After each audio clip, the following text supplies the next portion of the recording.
Some of you might find this information helpful if you're trying to decipher what has just befallen us. I was out doing a ruck. That's when you put the weighted backpack on and you pretend you're a special ops guy and you move through and you think you're getting better exercise.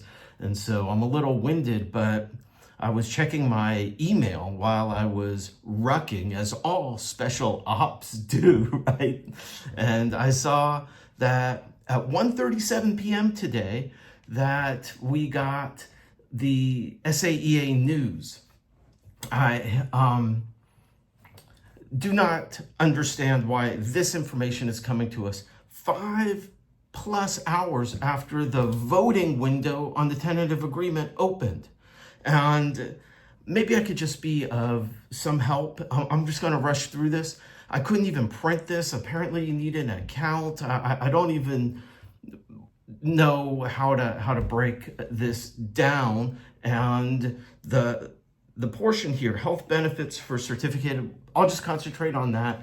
I see there's some other things to address, but this could be very confusing for people, especially who are rushed. Maybe some of you are displaced and you're trying to even figure out when your hearing is, but the president has written, she's given us the 50-50 rates. Really, this is not providing us any information. This is providing us data. And here's the data dump, and you're on your own to figure it out. So maybe I can help. It opens into the Adobe Acrobat Reader. Why are we just not getting a PDF that we can print or work with? Not like the president or the HBA gave us any information, no description, no guidance on where to look, and we're just given this data trying to make sense of it. So just to keep this video short, then we can go down to the active 50-50 split.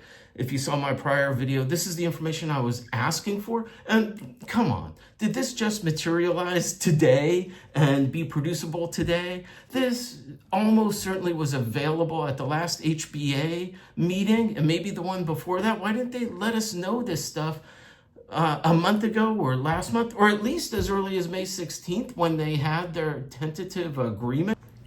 What I'll do is I'll just use myself as an example because there's so many different categories and classifications, and if I just start rattling off numbers, my views will go down. So maybe I can help you this way. So active, this is what it currently is. I'm Blue Shield +1. It's just me and my wife.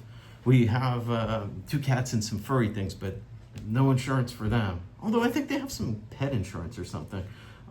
So Blue Shield PPO, and we're +1. So currently, if you look at the chart, we're at 397.95, and the renewal option, keeping everything the same, would be 441.84. So our benefit to maintain it would still remain at, would go up 43.89. That's what's happening. That's what we know is happening. And before 7/123. So then the adjusted, and they don't explain to us exactly what adjusted means, don't need to get into that right now. The Blue Shield PPO would go up 43.89. It would be the same to renew current intently. And then the 50-50 split, so the Blue Shield +1 would go to 544.23. It would be 146.27. So if the 50-50 split fails in the tentative agreement, and they could have done an MOU on this to set it aside from the tentative agreement itself. Has been done before that way, I believe. And so hey, I'm getting a phone call, but I'll get to that in a minute. So that's 146.27.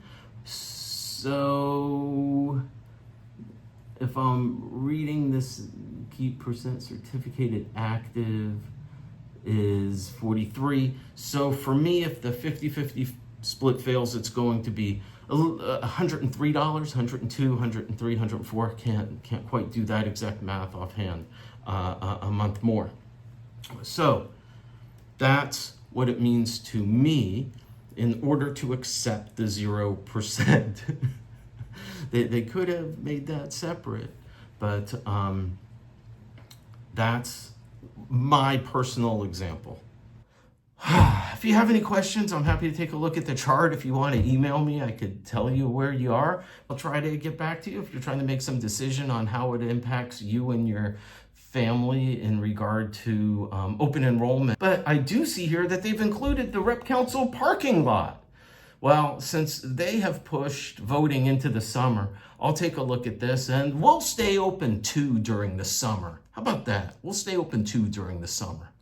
Anyway, in this cluster of silliness, that's the best I can do under these conditions, which it's not half bad. Really, that isn't half bad. Thanks, everybody.